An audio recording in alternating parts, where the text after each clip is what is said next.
Continuamos en otra jornada más de conversaciones desde aquí, desde Exaltación de la Cruz. En esta oportunidad vamos a estar hablando de un tema realmente muy importante y trascendental para la sociedad. Vamos a estar hablando sobre odio, discriminación, y para ello voy a estar conversando con el doctor Ariel Helblum, que es el director para Latinoamérica del Centro Simón Wiesenthal. ¿Qué tal, Ariel? Muy buenos días. Buen día, ¿cómo estás? No estoy en Exaltación de la Cruz, estoy en Palermo, pero con gusto estoy charlando con ustedes. Realmente es un ejemplo la obra del arquitecto Wiesenthal a lo largo de toda su trayectoria, su legado en la lucha por la libertad, la lucha contra la discriminación. ¿Cómo fueron esos principios y los fundamentos del centro que él fundó, ¿no? Simón Wiesenthal era, como bien decís, un arquitecto que al momento de estallar la Segunda Guerra Mundial tenía una familia numerosa de alrededor de 90 personas y al terminar la guerra solo sobrevivieron él y su esposa. El final de la guerra lo encontró en el 7º campo de concentración que le tocó, en Mauthausen, Austria, el cual fue liberado por los norteamericanos, y para cuando el ejército americano llegó, Wiesenthal pesaba menos de 50 kilos y tenía tuberculosis. A medida que fue recuperando de a poco la salud, él notó que los norteamericanos estaban dedicándose a juntar toda la cantidad de documentación necesaria para poder impedir la impunidad de los perpetradores el día de mañana. Inmediatamente él se puso a ayudar voluntariamente a los norteamericanos a juntar esta documentación, y apenas se recuperó, él entendió que él tenía que quedarse en Austria, que es donde los nazis, entre otros, se quedaron a vivir, para poder juntar por su lado toda la documentación y llevarla a los estados para que puedan iniciar los procesos, identificar, juzgar y, por supuesto, castigar a los perpetradores y sus gustosos aliados a lo largo de los crímenes que llevaron adelante durante la guerra. Él siempre dijo que los nazis fueron los únicos victoriosos de la Guerra Fría, porque el haber seguido un conflicto atrás del otro, digamos, haber reemplazado la Guerra Fría a la Segunda Guerra, implicó de que pronto los aliados hayan perdido interés en poder hacer justicia. Independientemente de los cabecillas y de los 12 juicios posteriores en los juicios de Nuremberg, es como que inmediatamente perdió interés el tema y él nunca lo dejó. Su tarea, hasta los 95 años que tenía cuando falleció, fue juntar toda la documentación necesaria para poder brindarle a los estados la documentación que permita juzgar, identificar y condenar a más de 1.100 criminales nazis y sus colaboradores en distintos lugares. En el año 1977, un grupo norteamericano se acercó a Wiesenthal para plantearle la inquietud de que querían fundar un organismo que continúe su tarea el día que él no esté.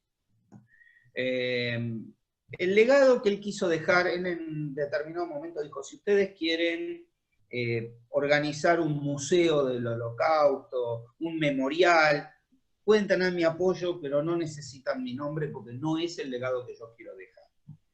Yo quiero, si ustedes me preguntan, es que exista un organismo que pueda ser el que no existió en la década del 30 para impedir que gente como los nazis asuma el poder. Hay que denunciar a los racistas, a los xenófobos, a los discriminadores, a los antisemitas, en los momentos que estén, en los lugares donde estén, para que el público sepa a qué se enfrenta.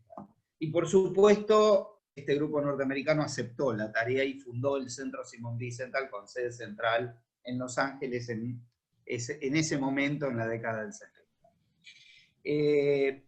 A partir de ese momento se abrieron distintas oficinas, la oficina en París, la oficina en Jerusalén, distintas otras oficinas en Norteamérica, y en el año 92, coincidiendo con la apertura que el gobierno argentino hacía de los llamados archivos nazis, y un mes y medio después el atentado a la Embajada de Israel, dieron el argumento suficiente para que este organismo entienda que América Latina tenía que tener su oficina individual.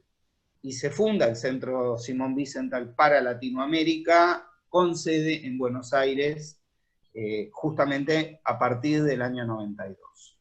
Yo era un joven abogado por entonces, que me acerqué a ser voluntario y ayudarlos, aunque sea desde lo organizativo, a darle la forma a este organismo, y me quedé ayudando. Y desde 2015 tengo el honor de ser el director para toda América Latina de esta oficina.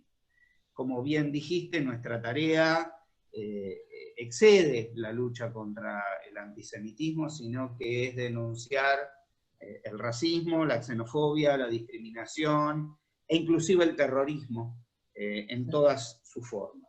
Hoy ha crecido. La gente no lo conoce, pero Wiesenthal, por ejemplo, ya con más de 90 años, o con alrededor de 90 años, en la década del 90, fue frente a Naciones Unidas quien denunció el genocidio de Ruanda, uno de los que denunciaron el genocidio de Ruanda.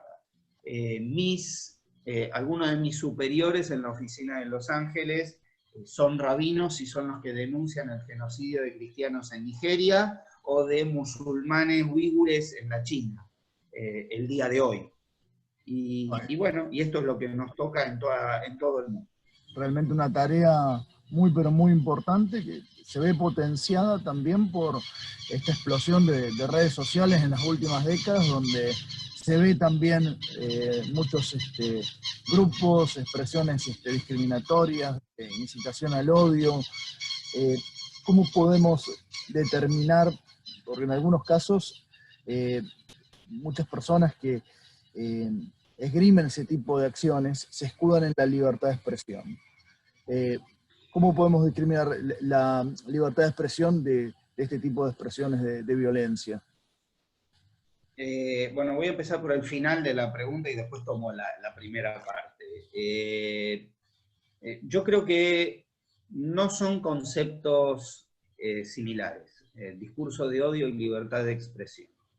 La libertad de expresión, para que nos quede claros, es uno de los mayores logros de las democracias liberales, digamos, que empiezan a existir, o con el pensamiento liberal que empieza a existir a partir de fines del siglo XVIII en adelante.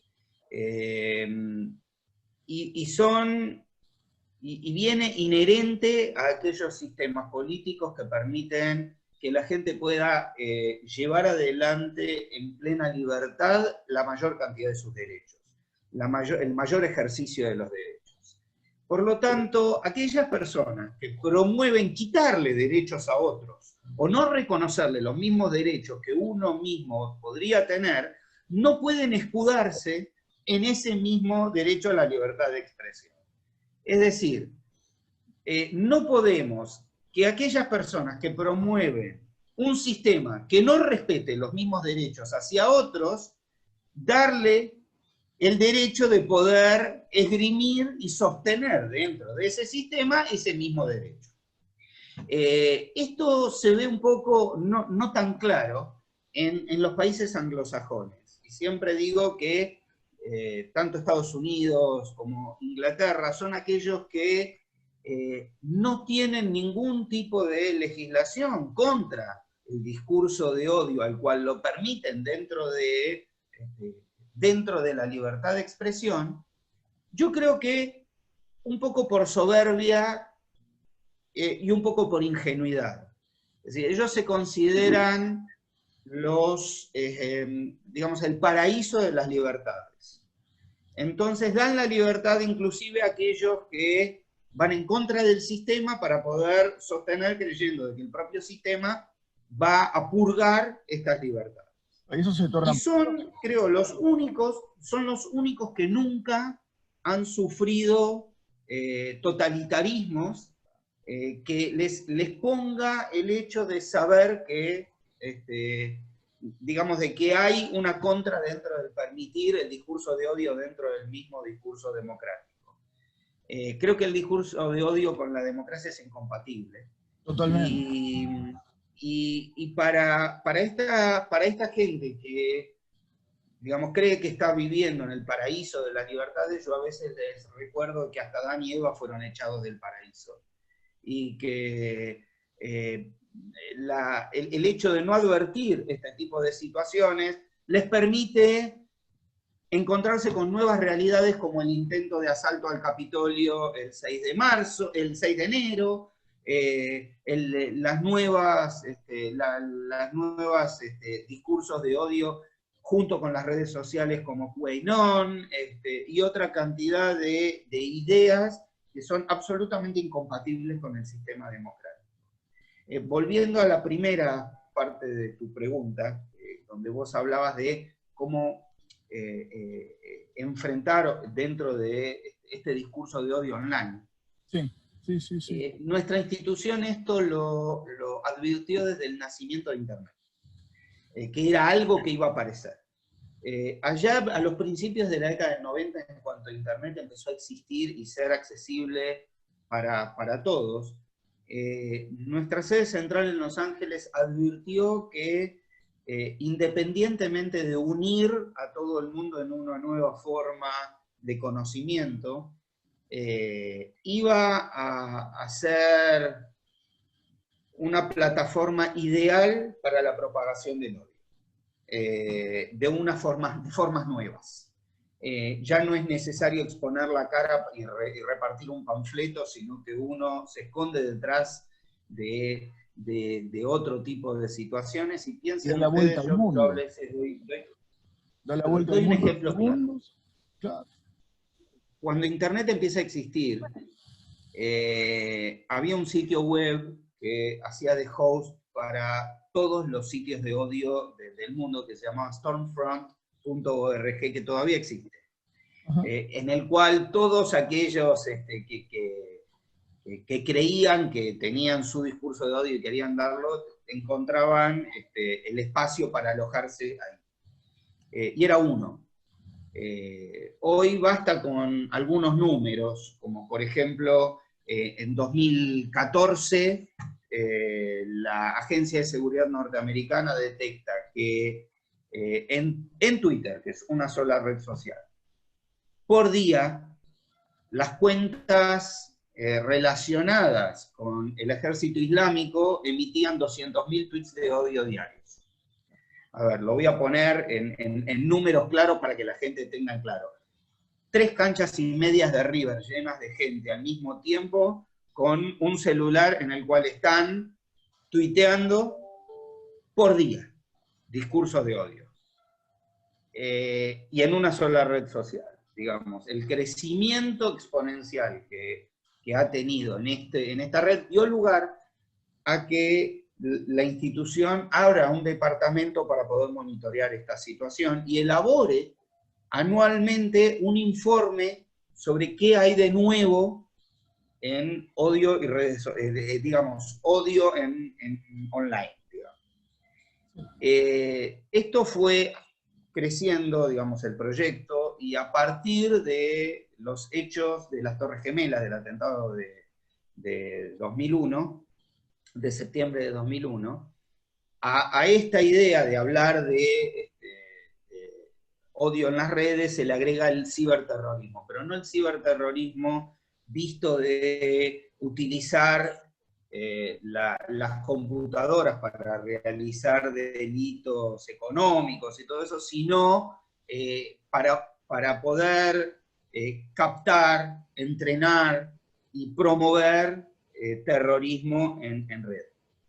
Desde hace unos 15, 20 años este informe, que se elabora y se presenta en marzo de todos los años, se presenta formalmente ante el Congreso norteamericano y después sale a recorrer el mundo para hacer distintas presentaciones y contar.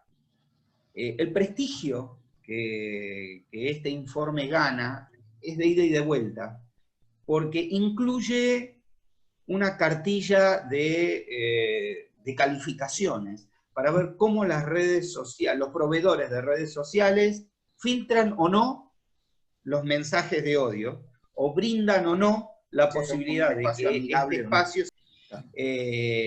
Y las redes sociales que quieren que el público sepa, dentro de la ley de la oferta y la demanda, que ellos ofrecen un sitio amigable, quieren mejorar esta calificación. Las que no le importan tienen una calificación peor.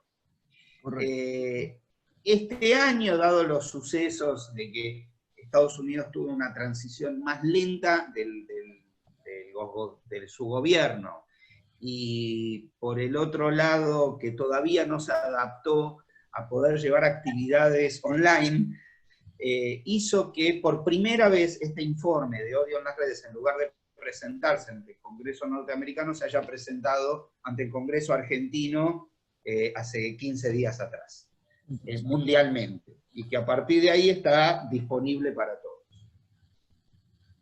todos. Realmente hoy el tema de redes sociales sin duda ha potenciado este discurso de odio, de discriminación en todos los sentidos, y a veces la viralidad que tiene una acción en una red social, primero está el principio de que lo que ingresa a la red es muy difícil, técnicamente imposible de eliminar, llega a miles de personas en segundos.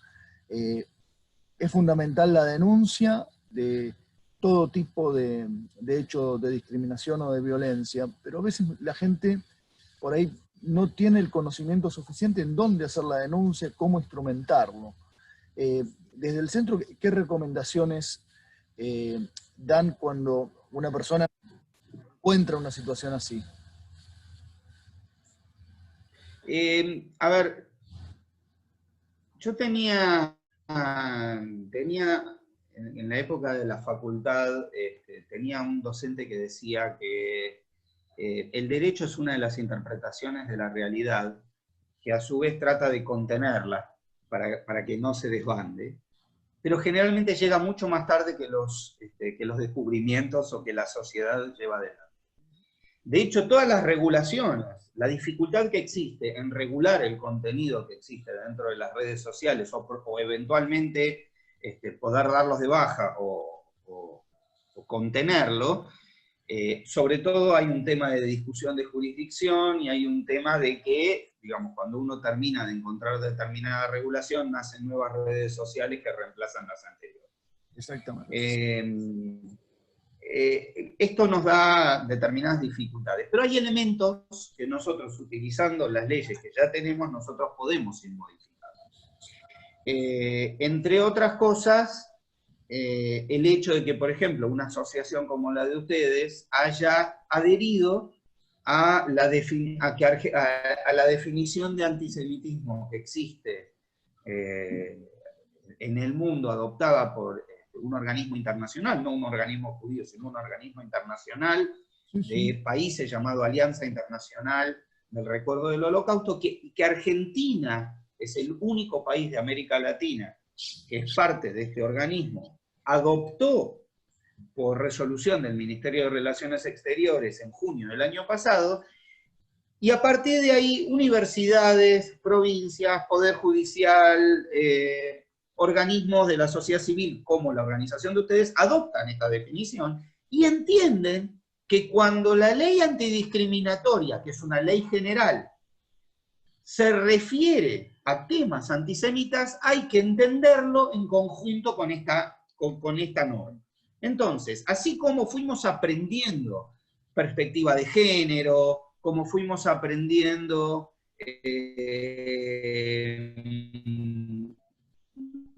temas de homofobia a través de la reforma, de las reformas igualitarias y después con el Código Civil de 2015, son nuevas normas que hacen juego con la ley antidiscriminatoria y nos permite identificar cuándo alguien está transgrediendo una norma. Si nosotros eso lo tenemos en claro, tenemos primero las vías individuales, como yo llamo, dentro de las propias redes sociales, primero el bloqueo, el reporte, de acuerdo a cuál es la red social, y no decir, bueno, estoy sufriéndolo y salir a que otro me resuelva la situación. Primero lo puedo resolver yo.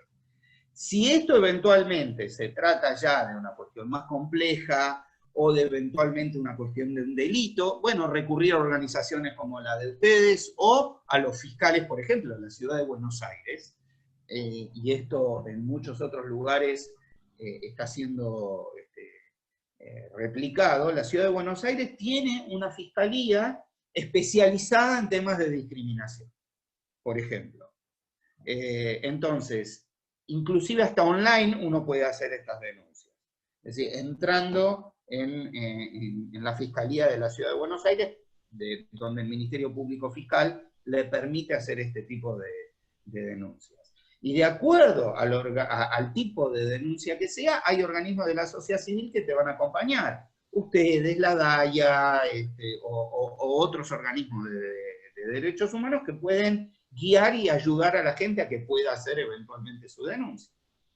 Sí, nosotros tenemos el concepto desde la asociación, es que hay muchos delitos informáticos, delitos configurables a través de Internet, y es la misma sociedad la que tiene que actuar y denunciar y no quedarse callada cuando ve una situación así. Si no se denuncia, la llave para poder iniciar una investigación y poder llegar a condena, yo creo que es muy importante que estos casos lleguen a una condena definitiva, ¿no? Porque si no, realmente la situación de estas personas que se dedican a hacer estos actos queda en cierta impunidad. ¿Hay un alto nivel de condenas en la Argentina? Se te escuchó mal la pregunta, muy entrecortada. Con respecto a la judicialización de estos casos de discriminación, al odio, estamos observando que no hay un gran nivel de denuncias, o sea, la gente se está comprometiendo más a denunciar estos casos y la justicia acompaña a llevar a sentencia firme estas situaciones. No siempre, no siempre. Creo que hay un largo camino por recorrer todavía. Hay casos en que sí, hay casos en que no. Por ejemplo, nos ha tocado, y volviendo a como habíamos empezado la charla, hemos visto nosotros un caso en el cual un juez en la ciudad de Buenos Aires, frente a una denuncia a un discurso nazi, sostenía de que cortarle la posibilidad de libertad de expresión a alguien que diga implicaría que uno es más nazi que el nazi que intentamos. Entonces, que nosotros teníamos que demostrar la acción delictiva del otro, por ejemplo. Una interpretación muy particular.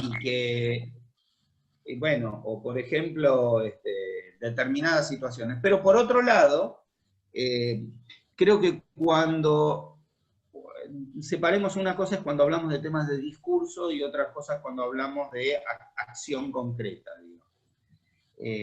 Un caso de acción concreta es, a lo largo de este fin de semana, se dio a conocer claro y concretamente que a través de distintas redes sociales y utilización de servicios de mensajería como WhatsApp y Telegram, había grupos que estaban organizando un atentado para llevar a cabo contra la comunidad judía de Tucumán el viernes pasado, por ejemplo. Y esto se desbarató porque hacía tiempo que se venía demostrando la existencia de este grupo, y se realizaron allanamientos donde detuvieron a estas personas justamente porque tenían toda la acción preparativa. Es decir, las redes sociales permitieron llegar a este tipo de acciones, que es lo que nosotros venimos denunciando o que venimos diciendo que a partir de 2001 se encuentran que todos los actos terroristas hoy ya no es como la vieja historia donde uno salía quizás a buscar adláteres o enseñarles o llevarlos a otro lado para prepararlos y enseñarles en algún campo lejano cómo tirar. No, hoy todo el contenido está en las redes. Sí. Es muy fácil encontrar en YouTube cómo preparar una bomba casera, o cómo hacer un barrilete incendiario, o un globo explosivo. Y frente a este tipo de situaciones, lo que nos queda es la denuncia, por supuesto. Sí. Y la transnacionalidad de los delitos también a veces hace más compleja la investigación, ¿no? Exactamente. Diego, la última, ¿qué recomendaciones le podemos dar a la sociedad para potenciar esta lucha contra la discriminación, el odio, la violencia en redes sociales y en el campo en general? Hay una que tiene que ver con algo de lo que todavía no hablamos, que tiene que ver con el mundo de los juegos en red, por ejemplo. Nosotros dentro de esta investigación encontramos además que hay plataformas en las cuales permite la existencia, además de la venta y de existencia de juegos como Discord, por ejemplo, en cual los chicos pueden comprar y vender juegos, o hay distintos foros. Existen además posibilidad de captación de gente para actos terroristas o para actos delictivos. Y esto se da por una razón muy, muy especial y muy crecida durante esta época de pandemia y de cuarentenas. A lo largo de la historia, siempre los mayores le enseñaron a los menores todo aquello necesario para la vida. Es decir, nos enseñaron a leer, nos enseñaron a hacer los oficios, las profesiones, etc. Hoy los chicos tienen un dominio tecnológico de determinadas cosas que los mayores no sabemos ni que existen. Pero la realidad es que estos chicos no tienen la experiencia que los mayores les podemos dar para cómo utilizar esos medios en la vida. Entonces nos encontramos con que los chicos están muchísimas horas online, sentados, sin que los mayores sepamos en dónde están. Y están expuestos a gente que está tratando de captarlos y de llevarlos a determinados lugares complicados.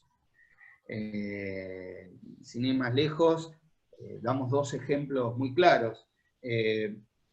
Fortnite fue durante 2018 el juego más utilizado, y en la pandemia el año pasado todos los chicos estaban dentro, jugando horas y horas, y nosotros hemos detectado tutoriales de cómo dentro de Fortnite se le enseña a la gente, por ejemplo, a construir cruces esvásticas, cómo ponerle música nazi, etc. Minecraft, que es un juego muy utilizado para construir, hemos detectado cómo algunos tienen tutoriales de cómo usar Minecraft, por ejemplo, para poder generar una cámara de gas y quemar judíos. Qué locura. Hemos detectado juegos donde el objetivo es en lugares de Oriente Medio como supuestamente Irán, gana el que tira más homosexuales desde la terraza. Entonces, este tipo de situaciones hacen que, voy ahora sí a responder tu pregunta, es en principio que los padres nos involucremos más sobre qué contenido los chicos están compartiendo o están viendo en las redes, no para prohibirles, sino para poder hablar, saber nosotros qué es lo que están haciendo, y enseñar, enterarnos y que nos expliquen, y a su vez explicarles a ellos que hay determinadas cosas que no son correctas. Y que, a ver, hay juegos que son violentos y sabemos que es una época más violenta, pero decirle, bueno, mirá, esto es un juego, poder tener una cercanía mucho mayor. Del mismo modo, hacia el resto de la gente, bueno, que todas las herramientas que las redes sociales nos brindan para poder tener estas acciones individuales de bloqueo, de reporte, etcétera, sean utilizadas.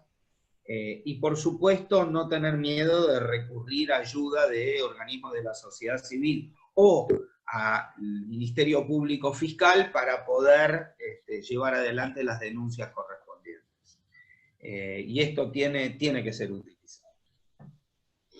Realmente muy enriquecedor, muy interesante la conversación, y felicitaciones por esta lucha que sin duda es un aporte fundamental para que la sociedad pueda vivir cada día con menos violencia. Desde ya, muchas gracias por haber aceptado la invitación, Ariel, y estamos en contacto. No, un placer, y por supuesto a tu gente puede visitarnos y contactarnos por todas nuestras redes sociales y nuestra página de internet, centrosimonvicent-latam.com, y a partir de ahí continuar alguna duda o pregunta que les haya surgido. Te agradezco mucho por la charla. Un placer, ¿eh? Adiós. A vos.